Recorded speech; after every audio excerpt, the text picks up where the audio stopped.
Hi, I'm Corey. Welcome to Creating with Scraps. I know I said I'd wait and share the dimensions on the inserts tomorrow, but I realized I have no idea what this week is going to look like at school, and people have waited long enough, so I'm going to quickly go through that now. I will try to remember to put in the playlist all the different measurements, but they're really specific to each insert. The overall measurements are 7.5 inches tall by 5 inches wide for each insert, but the way they got there is a little bit different for each one. So my concern is that if I put the measurements in there, that it might be more confusing. But anyway, they are the inserts for the 5 base envelopes for the Stamperia Forest journal. And what I use to create all the inserts is this craft paper that I had mentioned in one of the original videos. It's just craft cardstock, and it measures 8.5 by 14. So that's what I used, and then I used some coffee dyed tracing paper, and that was it. Those are, and then obviously the paper in the Stamperia Forest. And again, these are the measurements for the 12 by 12 Stamperia Forest. The smaller one, I haven't done those yet. Don't know that I actually will share those on here. I'm not sure yet, but it certainly won't be for a while if I do. So these are the measurements for the 8.5 by, or for the 12 by 12 Stamperia Forest using 8.5 by 14 inch craft cardstock. All right. In the previous video, I did a flip through and mentioned each insert in the order. And so I'm going to go through that same order now. The insert for journal number 1, and I don't want to, I already walked through it, so I don't want to overdo that and walk through the same exact thing again. But I will give you the dimensions if I can corral these guys. They're kind of slippery and sliding all over the place. All right, so this was the first insert. And again, the front is just 2 stacked pockets made with scraps and offcuts of the pattern paper. And then I had glued it on upside down originally, which is why I put a piece of coffee dyed tracing paper on the back for no other reason than that. That was it. And then I used some coffee dyed tracing paper and sewed it on the edge just to give it a finished look. But the construction of this particular one uses 3 pages, and it opens and opens and then flips. So what I did here is I cut it to 3 pieces. One I cut at 7.5 by 10 so that it would measure, all cut to 7.5 by 10 so that they could be scored at 5. So this is the outside of the insert. And then the second piece, the inside of the insert. Now on this one, I just sewed, I cut down some journaling paper and sewed it in the inside edge here and the inside edge here. And I cut it at about 1/4 of an inch smaller, or 1/8 of an inch smaller than the width, so that it would open and close freely. You can see there probably that where the score line is, I've moved it in from the score line, and here I've moved it out from the score line, just so that it would close easily and so that I would have room to put my insert in. So this is the outside piece, and then this would be a journaling pad, and this would be a journaling pad. And this is the inside piece. And I cut it a little bit smaller, and I'll show you why in just a minute. So this one I cut to 9 7/8 length and 7 3/8 height. And the reason I did that is because inside here, there are some over and under, piece that goes over the top and piece that goes under the bottom. And they will stand up above the edge of your page if you don't cut your page down a little bit, which is why I cut this inside insert to 7 3/8 by 9 7/8. Okay, and so that, after the journaling paper got sewn in, I sewed this right down the center. Now you could staple it or glue it or use a 5-fold pamphlet stitch, whatever you like. I just like to sew it, so that's what I did. So it ended up looking like this. Then these pieces were, let's see, I scored them at 7 3/8 and then folded it, and then I cut it. So it was, this 11 by 14, or 8.5 by 14, scored it at 7 3/8, folded it, and then cut each of those to 3.5 inch. And here is my reasoning why. I think this one was the bottom. The back of this page. It's not going to show super well because it's craft on craft. But the idea was that this is how I made the belly band, the full-size belly band in the back. And here you can see I just, I just put one of these, oh, I don't even know if I showed you guys. I used a fold-down pocket here on the top. I don't remember going through this one, but maybe I did. I don't know. Anyway, so that's how I created that. I scored it at 7 3/8. And then here, you notice that the pocket on the inside here is a little bit shorter. I just cut it to the height that I wanted, and I backed it with some coffee dyed tracing paper simply because I liked the way it offset. For no other reason than that. That was just purely decorative. And you can see I probably cut it down an inch or two. But I don't want to say you have to cut it at a certain place, because you might choose a different image for your pocket, and you may want a taller or a shorter pocket, what have you. Completely personal choice.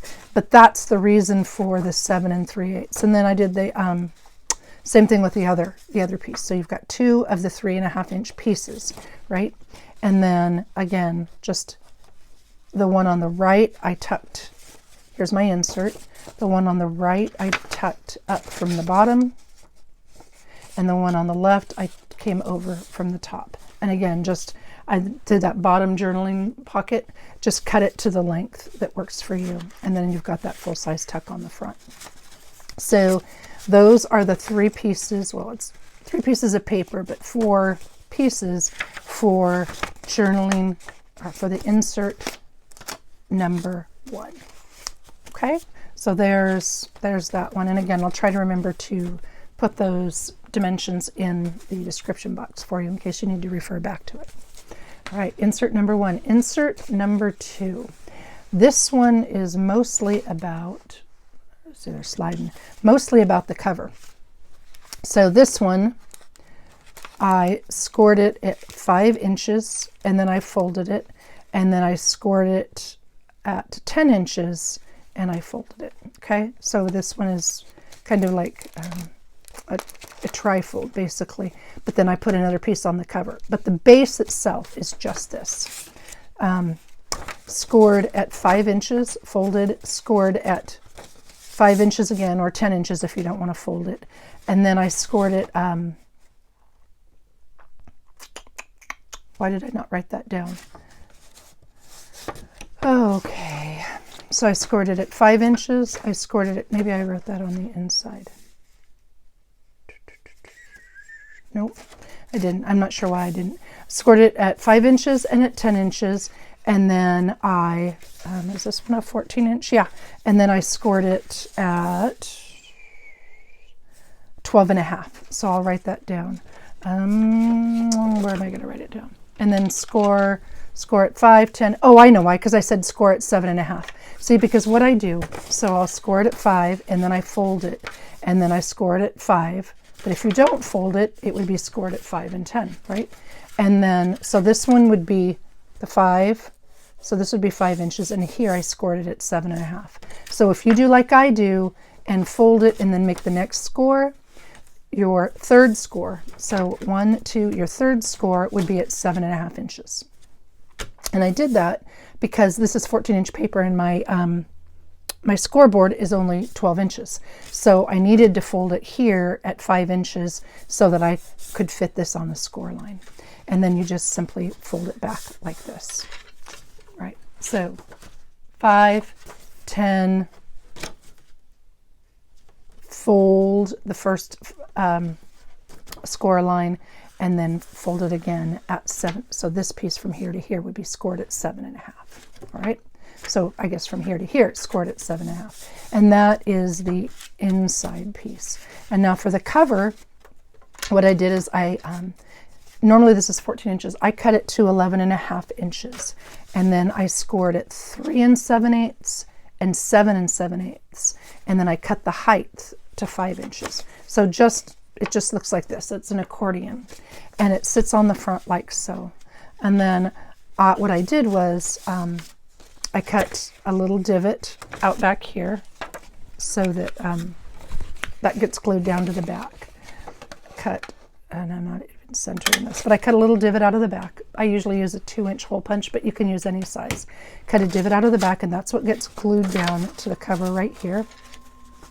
And then this flips over. And in order to make this little over the edge pocket and tuck, what I did was I took a piece of the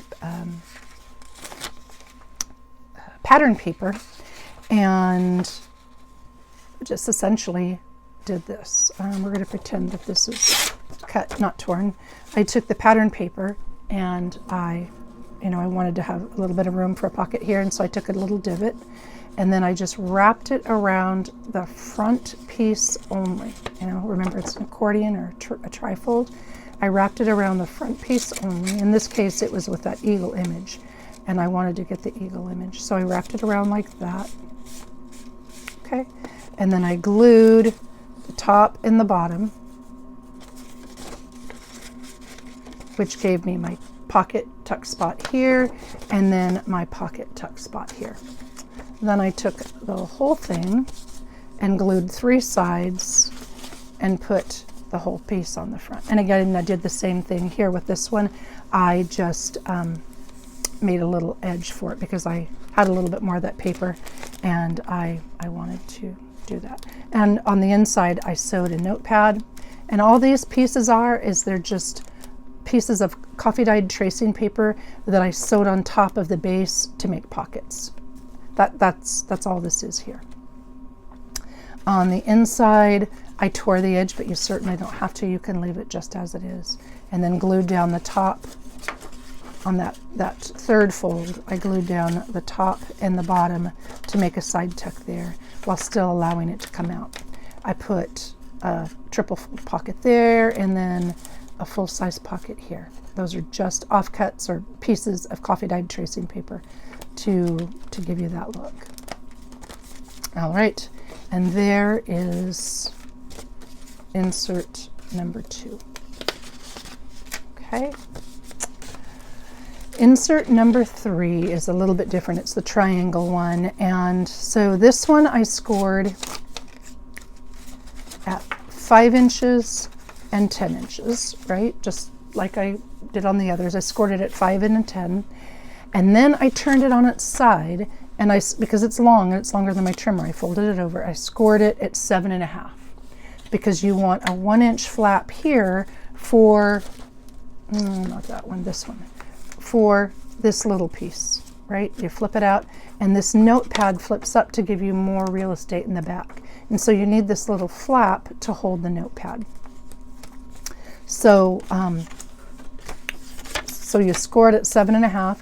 And then you're going to cut, when you're cutting, you're going to cut off the top score line to the 5-inch mark, like so. You're going to cut that away. And then this was originally a full piece because we haven't cut the triangle bit yet. Well, I cut it and cut it, so that's not going to, oh man, now I'm dropping things. I cut this, and then I cut it again, so it won't show clearly, but this is the second piece. Before you cut it, you're going to cut this piece off. So you just make sure you leave that center 5-inch flap at the top so that you can fold it down. Okay? So I've done that, and now this was a full piece. I cut it down. I wanted this height to be 4 inches for this triangular piece. So imagine this as, well, heck, I'll just pull this one over. Imagine this is just a full sheet, right? I cut it down to 4 inches, and then I cut it across to make it easy to see. And then what I did is I laid it in my trimmer, and I cut it from that 4-inch mark down to the corner to make my triangle, okay? That's all I did there. And then what I did is I cut some, this we're going to pretend is a pattern paper. I don't have any more. I've used it all. So we're going to pretend this is a pattern paper, and I cut a 5-inch square. I cut 2 5-inch squares of pattern paper, right? So 5-inch squares, and then I cut them in half at a diagonal. And these are what I'm going to use for my extra pieces. So you need 3 of those. I used another one elsewhere, but I cut a 5-inch square of pattern paper. Did the same thing. I used a different color here so you could see it. With the cards, the craft cardstock, I cut 4-inch squares and cut them at the diagonal. And so that is how I created it. So this is, pretend this is my pattern paper. I laid this glue, lay this on top, right? And then the 4-inch square that I cut, right? It's going to be the same size as the piece in front. Glue, lay this on top. And that's how I created my pocket, or my tuck spot and tuck spot here, right? Then I took one of my other, again, this is pattern paper, or no, this one's cardstock, this craft cardstock. Cut it to a 5-inch square, and then I used my other piece of 4-inch craft cardstock, right? No, that is pattern paper, right? This is the other half of this piece. And I laid them down here on top, and again, glued 2 sides so that I have 2 more tuck spots, right? So that is this fold over flap. Then I went to the next side, the first page basically, and here is my flap of my notepad. So this holds the whole thing down. This is behind it or on the back, right? Yeah. See, so the notepad is there, and then notepad lays here and covers this, and then this piece folds over the notepad. Right? That little flip piece folds over the notepad.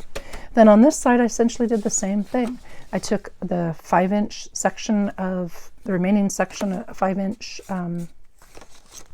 triangle that had been cut in half, and then the 4-inch, and I glued, right? 2 edges, and then I flipped over and did the same thing on the cover. Used the last piece, glue, and there is my front pocket. And I know it's a lot of cutting and gluing and piecing, but it was kind of a fun one to do, just because it was just a little bit different. And that is how I constructed pocket number 3. Again, the end result is, oh gosh, I've got pieces all over now. The end result is, you know, this is all the pieces tucked into it, but basically that's a 5-inch square cut down at a diagonal and the 4-inch square cut down at a diagonal, you know, making a spot for a large journaling card. And there we go. And then the same thing here, 5-inch and 4-inch, 5-inch and 4-inch, just the 4-inch because the 5-inch is already there, and then 5-inch and 4-inch. So let's see, can you see that? So that is how that is constructed. That would be number 3. Number 4. This one was probably the most straightforward because I put this frame on. You can certainly put any images you want there. I just had the frame piece. So this one is scored at 5 inches and 10 inches, right? So I scored it at 5. Actually, what I did is I scored it like this, at 5 inches and 10 inches, and then I flipped it 180 degrees because remember,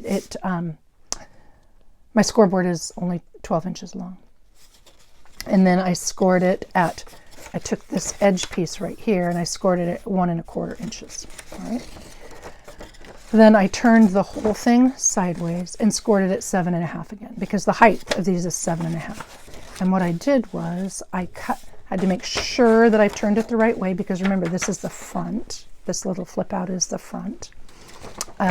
Made sure I've turned it the right way. And then where I scored it, I cut off just from the 7.5 inch mark to the 5-inch. No, this is not the 5-inch. This is the, I don't remember how big it is. So let's see, 10. So this would be 4 inches wide. Because remember, we scored it at 5, flipped it, scored it at 1 1/4. And this is the piece I want to take off, this little rectangle, okay? And then fold it back like this, right? And I put another piece of pattern paper behind there just because I had some, and I thought it looked pretty to make a tuck spot, but you could certainly leave it just like this. And then these, I put a notepad. I just sewed a notepad on the inside edge right here. And then these little flip-ups are just the photo sleeves. And I put them right inside here. And I covered it with to make it a little bit stronger, I used some washi on there. But that is all I did. Now, you don't have to. You can just put one piece of cardstock there if you want. If you don't want photos, you know, I had those because I found them at a yard sale. But you don't have to put photo sleeves there. You can just put more journaling pads if you want to. Or you can just put plain old cardstock. You can put cardstock on the front and back to do the same type of thing. And then these pieces on the back are just some of the offcuts for the pattern paper and some coffee dyed tracing paper turned into a couple of pockets. And then, you know, again, just some decorative pieces. So that is the construction of insert number 4. This one was pretty straightforward. I mean, it looks like there's a lot of folding and cutting, but it really was pretty easy. The key is score at 5 and 10 and make sure you flip it to score it at 1 1/4 here before you cut the top off. But again, if you did it backwards, not really a big deal because you could just have your fold out on this side. So not crucial by any means. Okay, and that's insert number 4. Insert number 5. Okay, maybe I lied. Maybe this one's the most basic. So this one, it's 14 inches, right? So I scored it at 2 inches. I'll make sure I'm not telling you wrong because it's been a long day. So I scored it at 2 inches, and then at 7 inches, and then at 12 inches, because mine goes to 12 inches. So 2, 7, and 12. And then it just folds over like this. And I rounded the corners on mine because I liked the way that looked, but you certainly don't have to. I was just trying to mix it up a little bit, okay? And then on the insides of each of these flaps, I sewed a notepad and a notepad. And then to do this little flip down for more journaling space and, you know, just a little bit of extra interest, I took a scrap and cut it to 4 3/4 inches wide by 5 3/4 inches long. And then I scored it at 4 3/4 so that I have this little flap, 1 inch flap. And then that got laid down on the bottom here and glued. Now you can see there's a little bit of room here and a little bit of room here. And I did that on purpose because if I made this exactly 5 inches, it would catch every time I wanted to flip it up and down. And so then I flipped it down like this. I just glued it in place. And you can see the craft kind of blends into it and you don't really even notice it. And that is how I constructed insert number 5. Now the extra pieces on insert number 5, to create this is just a scrap to hold it down. I took the image that I wanted and I cut it into 3 equal-ish pieces. Then I put coffee dyed writing paper on the back of it and folded it over so that it would fit. I put the whole thing so that I knew it would fit correctly on a piece of coffee dyed tracing paper, and it's really just a little tiny bit showing. But I did that because I wanted to sew this on and I wanted to make sure it was nice and tight. And then I just put a Velcro dot at the bottom to hold it in place. And then on the inside, I just glued down, I cut some of the pieces of pattern paper and glued them down on 3 sides to make these tuck spots. And then sewed the notepads inside. Here, again, just an offcut with some more coffee dyed tracing paper and a collaged piece, glued down the pocket on 3 sides. This one, same thing. I know why. I know why this was long. So, so that I could fold this piece down. So I could fold this piece down on the inside flap, the drop down flap, I guess, and folded it over just to make it a little bit more sturdy, and used collage strips on the side, and again more coffee dyed tracing paper. So I put the collage strips on, put the coffee dyed tracing paper on top, and then folded this piece down and glued it so that it's really nice and sturdy. And that is it. That is Stamperia Forest. And at some point, I don't know if I'll sell this one or not, but at some point I'll finish the others and put those in my shop. But me being me, they'll probably all be a little bit different because I like to change it up. All right, I hope that helped. Please, if you've got any questions, feel free to put them below and I will get to them just as soon as possible. Thank you for watching and happy creating.